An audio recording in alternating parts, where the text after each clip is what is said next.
안녕하세요. 오늘은 2020년 오픈한 지 1년 만에 단번에 미슐랭 투스타로 등극한 압구정 도산공원 근처에 있는 임프레션을 다녀왔습니다.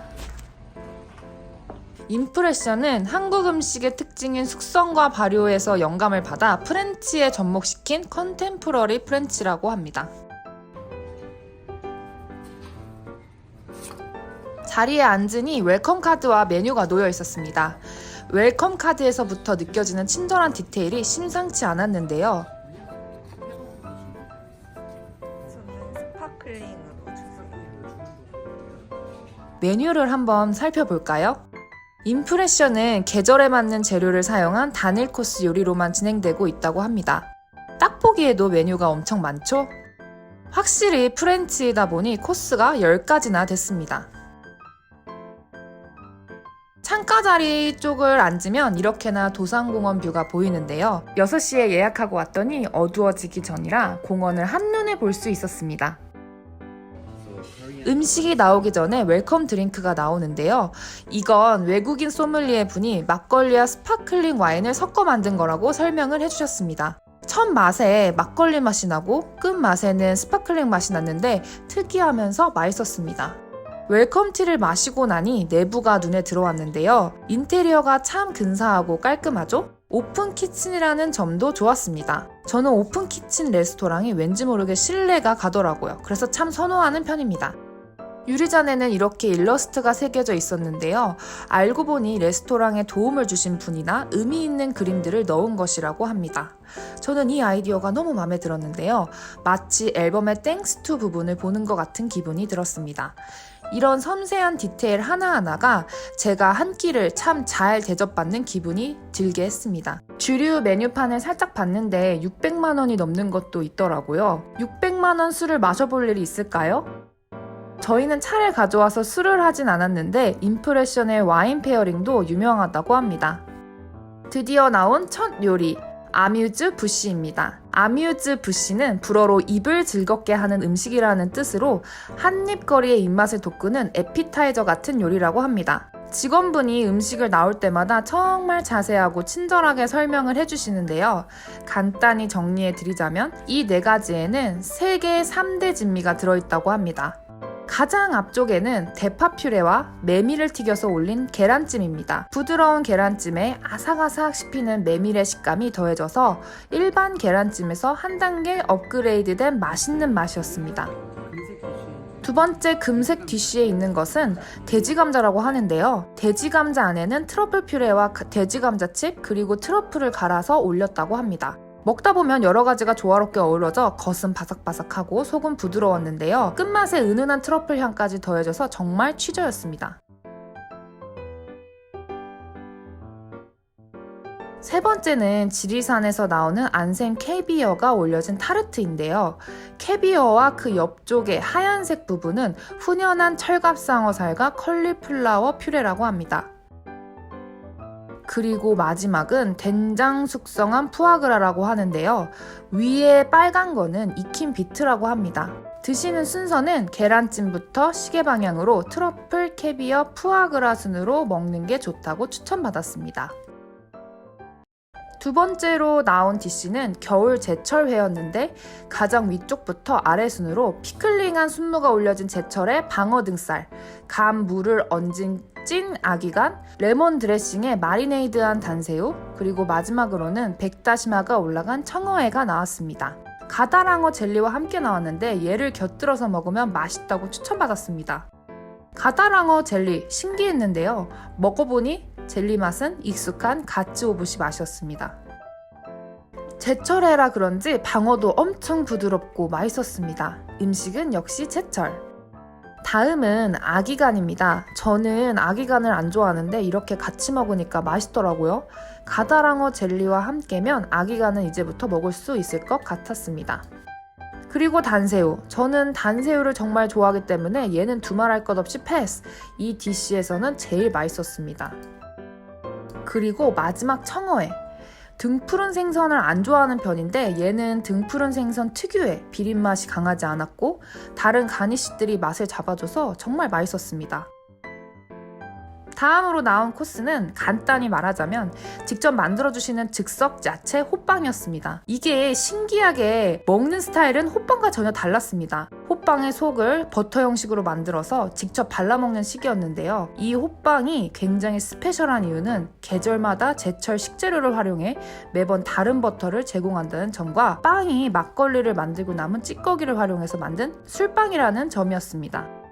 특히 추운 겨울철에 단맛이 많이 나는 당근으로 준비를 했다고 하는데 사실 제 혀로는 느낄 수 없는 미세한 차이까지 신경 쓰는 셰프님의 마음이 느껴졌습니다. 그리고 이외에 들어간 재료는 라임 주스랑 샬롯으로 맛을 낸 당근 비네그레트라고 하는데 당근 퓨레라고 보시면 된다고 하네요. 그 다음으로 들어간 재료는 푹 익힌 배추, 영양 부추, 한번 볶은 다음에 레드와인으로 졸인 양파, 살짝 토스한 해바라기씨, 그리고 피클링한 머스타드 씨입니다. 이게 굉장히 다채로운 식감을 준다고 설명해 주셨고요. 맛에서도 약간 고소한 맛, 단맛, 상큼한 맛, 그리고 약간 알싸한 맛까지 다양한 맛이랑 식감을 주고 싶으셨다고 설명해 주시네요. 마지막으로는 홈메이드 육포였는데요. 가장 기본적인 간장 베이스로 육포를 만들었고 야채만 드시기에는 조금 뭔가 허전하다고 하시는 분들을 위해 바디감과 감칠맛을 드리고자 노력했다고 합니다. 이렇게 많이 들어갔다고 하니 엄청 대단한 호빵이죠? 빵이 엄청 따뜻했어요. 고급 야채 호빵이랄까? 너무 고급진 맛과 정성 때문에 야채 호빵이라고 부르기 정말 미안한 느낌이 들었습니다. 다음으로 나온 요리는 된장에 한번 익히고 숯불에 한번 더 익혔다는 아구였습니다. 밑에는 브레이징한 우거지와 배추가 깔려 있었고요. 배추랑 무, 당근 등 여러 가지 뿌리채소로 만든 육수를 부어주셨습니다. 드실 때는 아구갈비와 야채를 육수와 함께 한 번에 먹는 게 가장 맛있다고 합니다. 살이 엄청 탱글탱글했어요. 탱글탱글한 살과 배추의 식감, 육수의 조화가 진짜 환상적이었습니다. 다음 랍스터 요리입니다. 한 달간 숙성한 계란 노른자를 이용한 파우더가 올려져 있다고 했는데요. 오른쪽에는 호박을 이용한 퓨레, 구운 호박인데 설명해주신 버터넛 스쿼시가 진짜 맛있는 호박이라고 합니다. 가운데는 랍스터 껍질로 만든 비스크와 유자를 넣어 만든 소스라고 하네요. 랍스터가 엄청 잘 익었더라고요. 쫄깃쫄깃한 식감과 주변 소스들의 밸런스가 참 잘 맞았습니다. 여기는 요리와 함께 나오는 소스들이 하나하나 정말 맛있고 보는 재미가 있더라고요. 이제 메인 나오기 전에 배, 엘더플라워, 베르가모티를 베이스로 만든 소르베가 나왔는데 메인 나오기 전 입가심용으로 정말 좋았습니다. 배맛과 꽃향이 너무 좋고 한 입에 쏙 넘어가는 입이 깔끔해지는 맛이었습니다. 드디어 오래 기다린 메인. 첫 번째 나온 메인은 3주 동안 드라이 에이징한 오리라고 합니다. 이게 산초가루랑 꿀을 발라서 오븐에 통으로 구웠다고 하는데 이 위에 오리뼈로 만든 덕주 소스를 부어주십니다. 가니쉬로는 위쪽부터 아래순으로 샐러리 피클, 샐러리 뿌리구이, 그리고 샐러리 퓨레가 함께 나왔습니다. 지방이랑 살이랑 적당히 있어서 식감이 부드러웠습니다. 오리고기 자체는 흔히 먹는 맛이었는데 샐러리를 이용한 모든 가니쉬들이 맛을 특별하게 만들어주는 기분이 들었습니다. 다음은 두 번째 메인인 저온 조리한 아랫등심입니다. 소스는 뼈로 만든 비프주 소스고요. 가니쉬로는 우엉칩부터 우엉칩 아래로는 우엉조림, 우엉퓨레 이렇게 세 가지 우엉이 나왔습니다. 사이드로는 소 볼살찜과 더덕 그라탕이 나왔습니다. 그리고 쌈과 유산균 3종 피클, 생새우가 들어간 새우젓을 함께 준비해 주셨어요. 기호에 맞게 쌈을 싸먹으면 된다고 합니다. 쌈이 신기해서 이것저것 함께 싸서 먹어봤는데요. 개인적으로 야채랑은 솥볼살찜을 싸서 먹는 게 맛있었고 고기는 그냥 옆에 우엉 가니쉬들과 함께 먹는 게 맛있었습니다. 쌈 싸먹는 재미도 있고 고기가 핑크빛이 돌면서 제가 딱 좋아하는 정도로 익어서 적당히 부드러우면서 육즙까지 너무 맛있더라고요. 왜 음식이 끊임없이 나오는 거죠? 메뉴에는 10가지가 적혀 있었는데 이렇게 중간중간 적혀있지 않은 입가심할 것들을 주시더라고요. 이건 해물 누룽지였는데 맛은 익숙한 튀김우동 맛이었습니다. 자, 이제 디저트 타임. 블루치즈, 피스타치오, 유자 시럽에 말린 사과, 그리고 얇게 고구마 무스가 올라가 있는 군고구마를 모티브로 삼은 디저트였습니다. 비주얼 보고 군고구마인가? 했는데 적당히 달달하면서 부드러워서 엄청 맛있게 먹었습니다. 다음은 제철 감귤 소르베와 감귤, 자스민 크림, 머랭칩이 함께 들어간 디저트가 나왔습니다. 모든 재료를 한 스푼에 떠서 함께 먹는 게 가장 맛있다고 합니다. 딱 봐도 상큼해 보이죠? 방금 전에 달달한 거 먹고 상큼한 거 입에 넣어주니 정신을 못 차리겠더라고요. 요리만 맛있는 게 아니라 디저트들도 다 맛있네요. 마지막으로 제철 딸기를 이용한 디저트입니다. 딸기와 함께 치즈로 만든 소르베, 판나코타, 절인 딸기가 나옵니다. 그리고 아래쪽에는 직접 구운 사브레 과자가 깔려 있어 크림 브릴레 크림이랑 과자를 부셔서 모든 재료를 한 번에 먹는 게 맛있다고 하네요.